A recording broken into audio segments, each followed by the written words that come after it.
Good Morning Business, la France qui repart.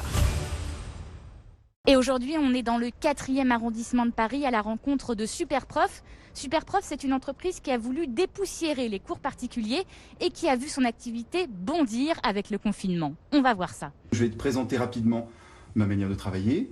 Ensuite, bien sûr, je répondrai à tes questions. Thibaut Montauroy, 35 ans, donne à Guillaume, élève en terminale, son premier cours de soutien à l'économie en ligne.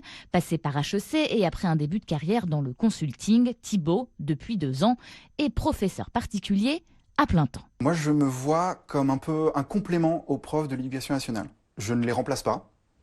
C'est plutôt, j'interviens après, notamment pour des choses qu'ils n'ont pas le temps de faire. Les profs, ils n'ont pas le temps, individuellement, de s'occuper de tous les élèves sur la méthode pour répondre aux différents types d'exercices. Et moi, c'est surtout là que j'interviens. Avec 20 heures de cours donnés en moyenne par semaine, Thibaut Montauroy gagne environ 3 000 € bruts par mois. Il travaille essentiellement avec la plateforme de Superprof, une sorte d'Airbnb du prof particulier. En quelques clics, il y est possible de trouver un prof de guitare, de piano, de maths ou de français. Lancée en 2013, Superprof connaît un succès fulgurant. Elle héberge aujourd'hui sur son site 11 millions de professeurs, un peu partout dans le monde, en France bien sûr, en Italie, au Royaume-Uni, aux États-Unis, en Amérique latine, en Inde, et fait rare pour une start-up, Superprof n'a jamais levé de fonds.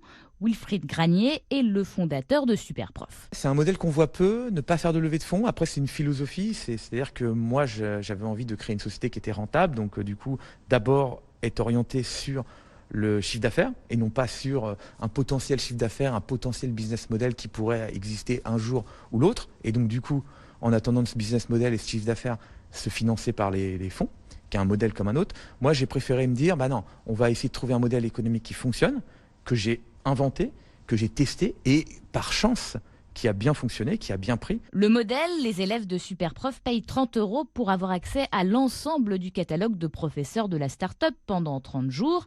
Catalogue sur lequel chaque professeur a fixé librement son prix.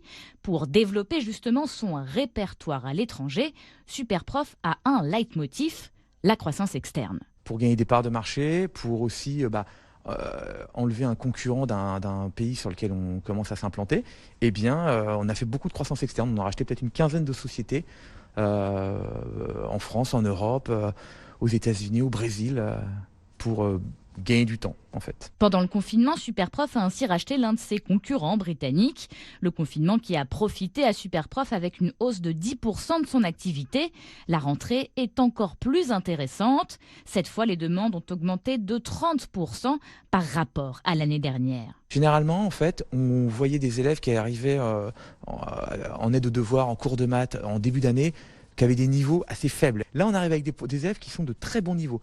Et justement, en fait, comme ces élèves de très bons niveaux n'ont pas eu de cours, ils ont tout de suite commencé à attaquer l'année en disant « Moi, j'étais bon, je suis bon, j'ai envie de continuer à être bon, donc j'ai envie de continuer à progresser. » Et donc, ils se sont mis tout de suite à prendre des cours particuliers. Leader européen avec 13 millions € de chiffre d'affaires, Superprof veut continuer à grandir. L'entreprise est en train de recruter des profs en Nouvelle-Zélande, en Irlande et en Malaisie. Son objectif ultime, devenir numéro 1 aux États-Unis. Voilà, Superprof dans la France qui repart. Justine Vassogne, Olivier Mélan. Dans un instant, Anthony Morel s'attaque aux mauvaises odeurs au bureau. Bonne ambiance.